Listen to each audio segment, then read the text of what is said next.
আমির হামজা আবু জেহেলকে মেরে তিনি আল্লাহ রসুলকে সান্ত্বনা দেওয়ার জন্য বাড়ি আসলেন। বাড়িতে আসার পরে দেখলেন আহারে এখনো পর্যন্ত নবীজি হাউমাউ করে কাঁদতেছে, চোখে তার পানি। চাচা আমির হামজাকে দেখার সঙ্গে সঙ্গে তার যেন বাবার কথা মনে পড়ে গেল। এটা তো স্বাভাবিক ব্যাপার, আপনার সন্তানকে রেখে আপনি যদি দুনিয়ার থেকে বিদায় নিয়ে চলে যান, আপনার সন্তানকে কেউ যদি একজন পাড়ার দুষ্ট বালক যদি মারে, আপনি চাচা আপনাকে দেখার সঙ্গে সঙ্গে বাবার কথা মনে পড়ে যাবে।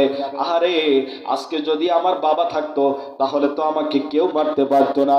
আল্লাহ রসুলের অবস্থা ঠিক তাই হলো। চাচা আমির হামজাকে দেখার সঙ্গে সঙ্গে আল্লাহ রসুলের যেন বাবার কথা মনে পড়ে গেল।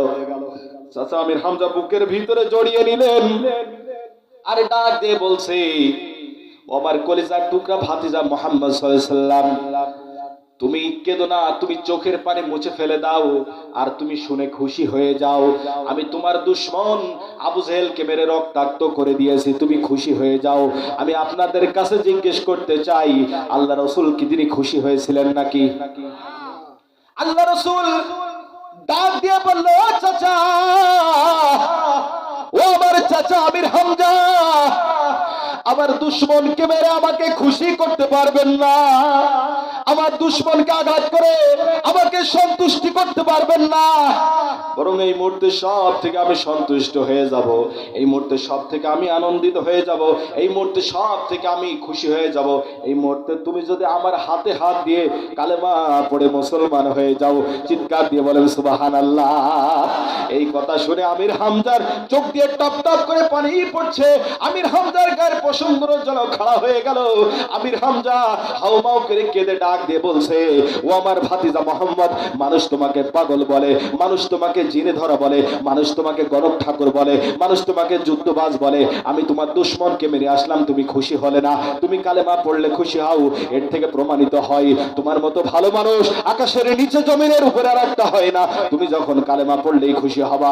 আমি আর দেরি করলাম না, আমি পড়ে নিলাম লা ইলাহা ইল্লাল্লাহু মুহাম্মাদুর রাসূলুল্লাহ সাল্লাল্লাহু আলাইহি ওয়াসাল্লাম। আসুন ভাইরা, আর আলোচনা লম্বা না, আলোচনা অনেক হয়েছে।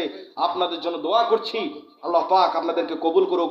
আপনারা একজনও উঠেন নাই, বলেন আল্লাহু আকবার। আমি প্রথম দিকে ভেবেছিলাম হয়তো আজকে পাবলিক থাকবে না, কারণ অনেক লম্বা হয়ে গেছিল, কিন্তু শুকরিয়া একজন ওঠে নাই। এই জন্য আমি অনেক আপনাদের প্রতি খুশি হয়েছি। আমার এই সমস্ত ভাইরা যারা কষ্ট করে এই কোরআনের কথা শুনেছে, আমি আপনাদের জন্য দোয়া করি আগামী দিন ইসলামকে কায়েম করার জন্য, আগামী দিনে বাংলার জমিনে কোরআনকে পার্লামেন্টকে কায়েম করার জন্য আপনাদের মতো এই সমস্ত শ্রোতাদেরই দরকার। কথা বলেন ঠিক কিনা? আমি বিশ্বাস করি আপনাদের ভিতরে তারিক বিন জাদ, মোহাম্মদ বিন কাসিম আর কাজী সালাউদ্দিন আইবের উত্তরসূরিরা লুকিয়ে আছে। আগামী দিনে যে মনে রাখবেন, সেদিন ফোরাতের নদীর তীরে ইমাম হুসাইন কারবালার প্রান্তরে এজিদ সৈন্যদের মোকাবেলা করে কিন্তু তিনি একাই দাঁড়িয়েছিল। কথা বলে ঠিক কিনা? কিন্তু আজকে আমরা দেখতে পাচ্ছি পদ্মা, মেঘনা, যমুনা নদীর বহমান স্রোতের তীরে ইমাম হুসাইনের লাখো উত্তরসূরিরা তারা মাথা উঁচু করে দাঁড়িয়েছে। ঠিক কিনা? সুতরাং আগামী দিনে যদি আমাদের হাবাররাম কোরআনের ময়দানে কোরআনকে প্রতিষ্ঠিত করার জন্য, আল্লামা দেলোয়ার হোসেন সাঈদীর হত্যার প্রতিশোধ নেওয়ার জন্য যদি ময়দানে ডাক দেয়, আমি সেই সমস্ত সাহাবী আবি আক্কাস, মোহাম্মদ বিন কাসিম আর কাজী সালাউদ্দিন আইবি, ওই সমস্ত উত্তরসূরিদের হাতগুলো দেখতে চাচ্ছি। কারা ময়দানে ঝাঁপিয়ে বলবেন, তুই হাত তুলে দেখা।